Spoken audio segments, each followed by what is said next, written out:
Todo carro tem seus pontos positivos e negativos. Hoje a gente vai falar desse HB20 e eu vou explicar tudo isso melhor para vocês.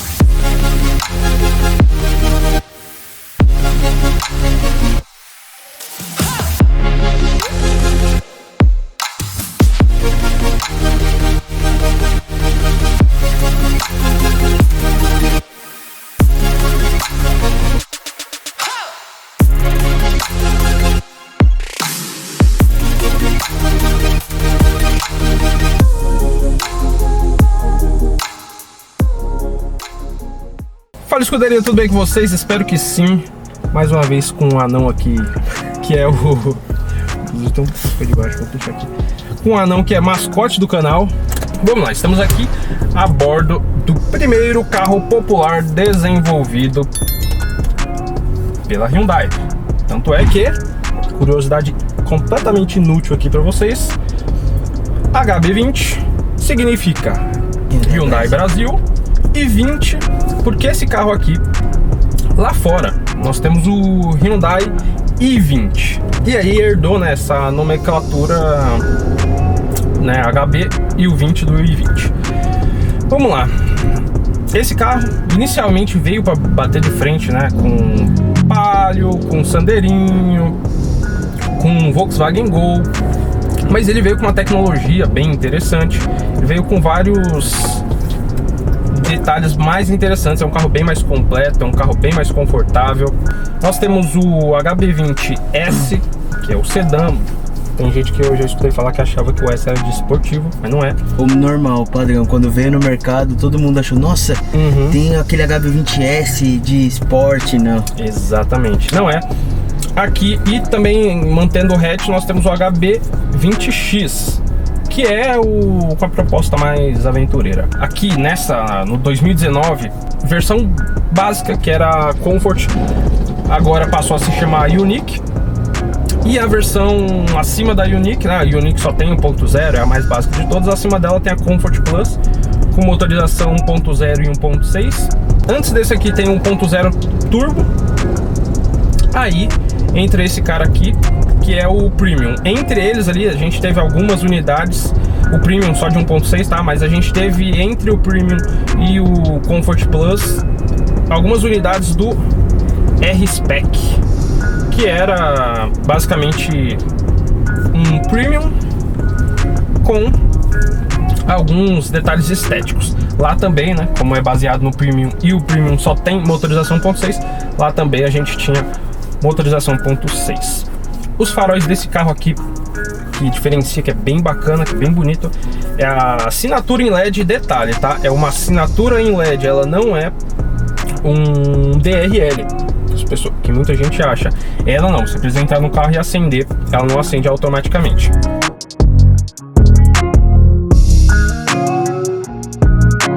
Bom, aqui nós temos um porta-malas interessante, porta-malas de 300 litros, tem iluminação, coisa que alguns concorrentes, por exemplo, o Chevrolet Onix, não tem. No Chevrolet Onix, se eu não me engano, são 280 litros de capacidade.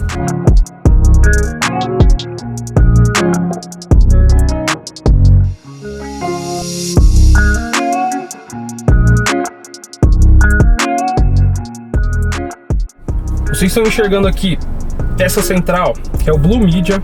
Ela conta com espelhamento Android Auto, Apple CarPlay e o OnStar também, que é uma ferramenta especificamente para Android. Aqui embaixo o ar-condicionado passa a ser digital, muito bonito. Uma característica aqui dessa versão e da versão HB20X é que o interior ele tem essa coloração que eu particularmente acho muito bonita dos bancos, né, marrom. O HB20S, né, o sedã, não tinha essa opção de banco marrom. Quando você optava pelo banco de couro, ele vinha na coloração cinza. É bonito também, mas eu particularmente prefiro esse marrom aqui. Aqui o carro tem alguns pontos negativos que eu de cara vejo aqui dentro, que é o espaço interno.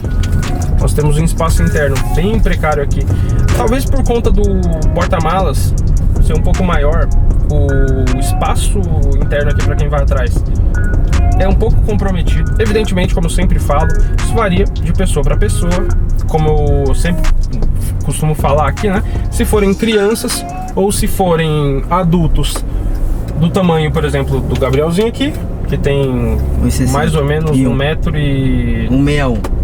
Não, ele tem 1,50 m. E outro ponto negativo aqui é que lá atrás, no centro, ó, aqui, ele não tem o apoio de braço, apoio de cabeça, e não tem cinto de 3 pontos, aquele clássico cinto subabdominal.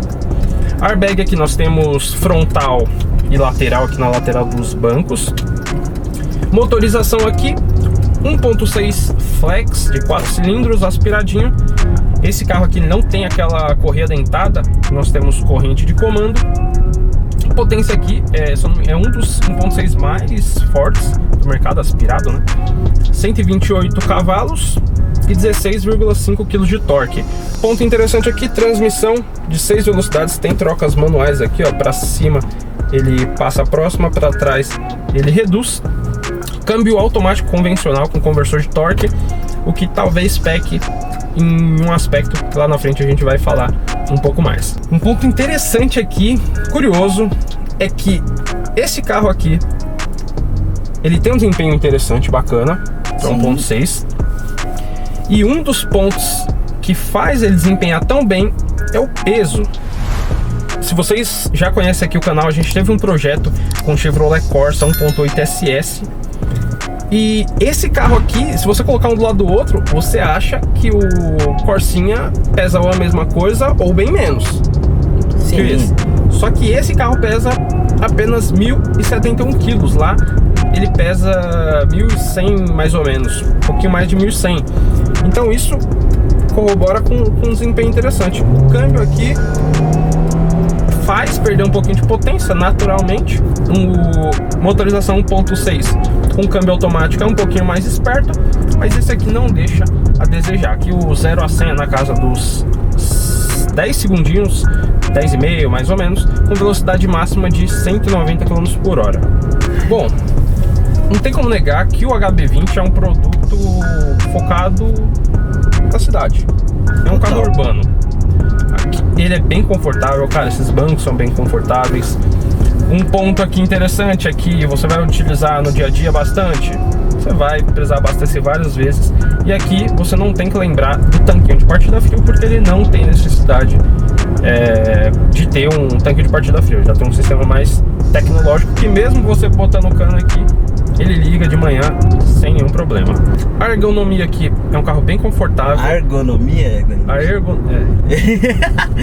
Ergonomia do HB20. Bem interessante, um carro bem confortável, bem gostoso de utilizar no dia a dia. Aqui tem alguns pontos que a gente fica meio confuso, que poderia melhorar.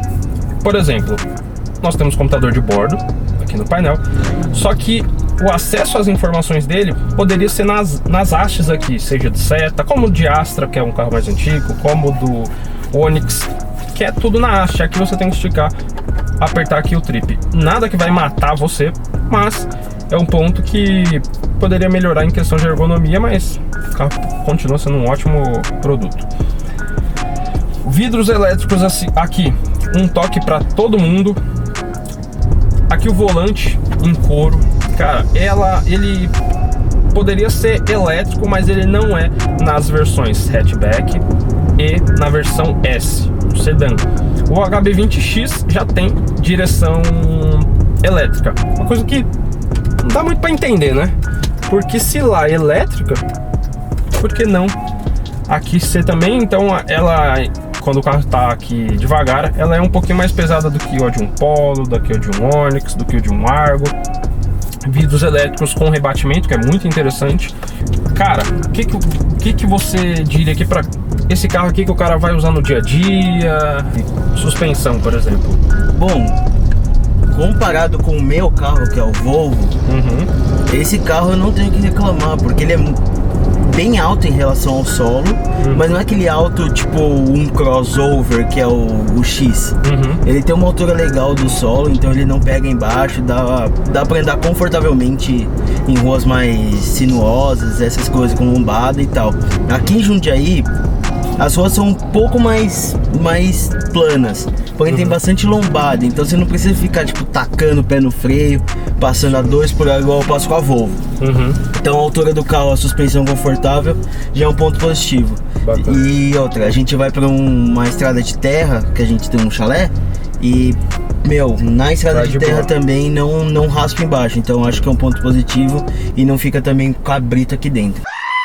O que eu achei bem interessante é que é um câmbio, ele tem 6 velocidades e as trocas dele são bem macias, você praticamente não sente, você só escuta, né, o motor ali baixando a rotação, mas você não sente nenhum tipo de tranco, nenhum tipo, e isso ajuda no conforto, né, um carro que você não tem nenhum tipo de tranco, você que convive com a Dualogic também sabe o que é conviver com alguns tranquinhos. Tranquinho, amigo?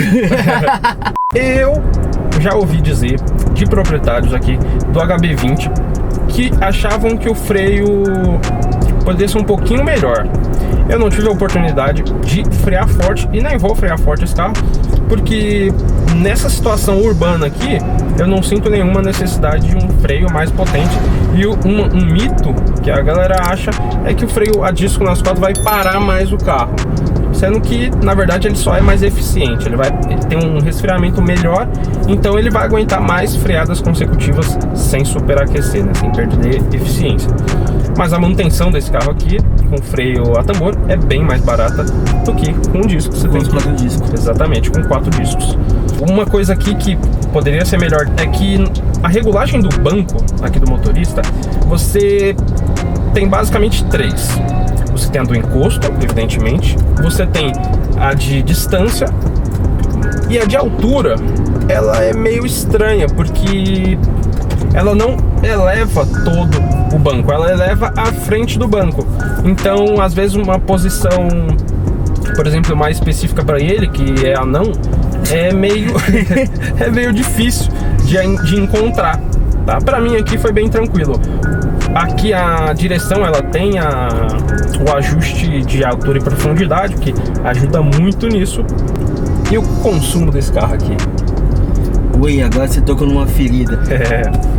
Bom, como proprietário de carros de altas cilindradas... Sim, pra quem não sabe, ele tinha um 3.0 6 caneco, um Legacy. E agora eu tô com 2.5 5 caneco. Exato, turbo. Exato. Bom, não é o carro mais econômico, passa longe de ser um carro econômico, passa longe. Isso é clássico, né? Isso é uma coisa que até o Idea também é assim. Eu acho que o motor 1.6 automático é o pior tipo de motor que tem, entre questão de potência e economia, porque ele perde nos dois. Sendo bem sincero. Tá bom. A parte de dinâmica, aqui a gente tem um pneuzinho mais fininho, então, mas aqui, cara, o HB20 ele tem um comportamento gostoso de dinâmica. Evidentemente, não é um super esportivo, né? Mas, por exemplo, que eu me recordo que faça um pouco mais de curva que ele, nós temos o polinho. Mas, vamos supor, pisei tudo aqui.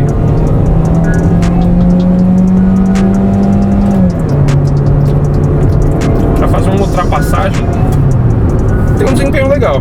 Assim, com certeza o manual vai ter um desempenho melhor, mas, cara, para você utilizar, por exemplo, a 120 km por hora nesse carro, vai super bem.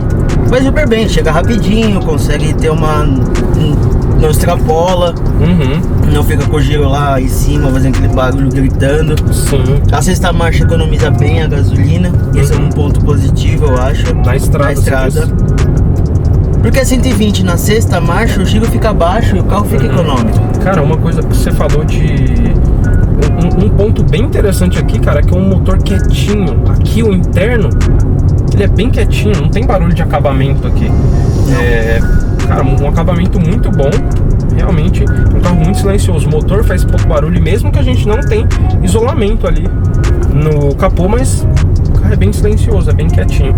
Mas tem um ponto aqui que... E é plástico, não é soft E é touch. plástico, exato. Aqui na porta plástico. realmente o acabamento é em soft touch. Esse da aqui, cor mas do aqui é plástico ainda. O que acontece? Tem um ponto negativo aqui, que por ser o carro topo dos HB20, ele poderia ter, no caso de viagem e tudo mais, um piloto automático, cruise control. Ele não tem. Ele não tem. Seria interessante. Outra coisa que seria interessante aqui também é ter o controle de estabilidade ou controle de tração. Ele não tem. Mas são, assim, detalhes que, enfim, todo carro vocês já sabem. Tem pontos positivos e pontos negativos. E, enfim, não tem como fugir disso. Mas basicamente a história é essa aqui com o HB20. Espero que vocês tenham gostado do conteúdo. Se tiverem alguma dúvida, deixa nos comentários. E se inscreve no canal para não perder vídeo que a gente posta toda semana aqui para vocês. Beleza?